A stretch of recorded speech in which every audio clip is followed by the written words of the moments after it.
ಬಹುತೇಕ ರೈತರು ರಸಗೊಬ್ಬರ ಕೊಡೋದಾಗಿರ್ಬೋದು, ಕೊಟ್ಟಿಗೆ ಗೊಬ್ಬರ ಕೊಡೋದಾಗಿರ್ಬೋದು, ಅವರು ಬಡ್ಡಿಗೆ ಹಾಕ್ತಾಯಿದ್ರು. ನೋಡ್ತಾ ಇರ್ಬೋದು ಈಗ ನೋಡಿ, ಇಲ್ಲಿ ದಪ್ಪ ಇದೆ ಬೇರಿದು. ಇದು ಆ್ಯಕ್ಚುಲಿ ನಾವು ಪ್ರಾಪ್ ರೂಟ್ಸ್ ಅಂತ ಕರಿತೀವಿ. ಅಂದರೆ ಇದು ಸಪೋರ್ಟ್ಗೆ ಗಿಡ ನಿಲ್ಲಬೇಕು, ಅದಕ್ಕೋಸ್ಕರ ಬೇರು. ಅದರಲ್ಲೇ ಉಸಿರಾಟ ಕ್ರಿಯೆ ಕೂಡ ನಡೆಯುತ್ತೆ. ಇಲ್ಲಿ ಯಾವುದೇ ರಸಗೊಬ್ಬರಗಳನ್ನು ಕೊಡೋದ್ರಿಂದ ಅದು ಹೀರ್ಕೊಳ್ಳೋ ಶಕ್ತಿ ಅಲ್ಲಿರಲ್ಲ. ನೋಡಿ ಇಲ್ಲಿ ನೀವು ಗಮನಿಸ್ಬೋದು. ನೋಡಿ ಇಲ್ಲಿ ಜಯನವರು ಇಲ್ಲಿ ಓಪನ್ ಮಾಡಿದ್ದಾರೆ. ನೋಡಿ ಇಲ್ಲಿ ಇದು ಹೇಳಿ ನೋಡಿ, ಇಲ್ಲಿದೆ ನೋಡಿ ಜಯನವರೇ, ಇದು ಬಿಳಿ.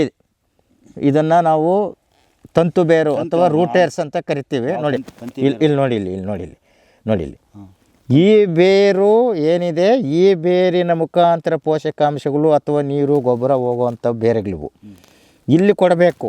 ಬಹುತೇಕ ನೋಡಿ, ಇಲ್ಲಿಂದ 2 ಅಡಿ ದೂರದಲ್ಲಿ ನಾವು ರಸಗೊಬ್ಬರ ಆಗಿರ್ಬೋದು, ಕೊಟ್ಟಿಗೆ ಗೊಬ್ಬರ ಆಗಿರ್ಬೋದು, ಮತ್ತು ನಮ್ಮ ಸಾಯಿಲ್ ಕೇರ್ ಇದನ್ನು ನಾವು ಏನು 200 ಲೀಟ್ರ್ ನೀರಿಗೆ ನಾವು ಬೆರೆಸಿ ನಾವು ಸುತ್ತಲೂ ನಾವು ಡ್ರಂಚಿಂಗ್ ಅಂತ ಏನು ಇರ್ತೀವಿ ಅದು ಕೂಡ ಇಲ್ಲೇ ಹಾಕಬೇಕಾಗತ್ತೆ.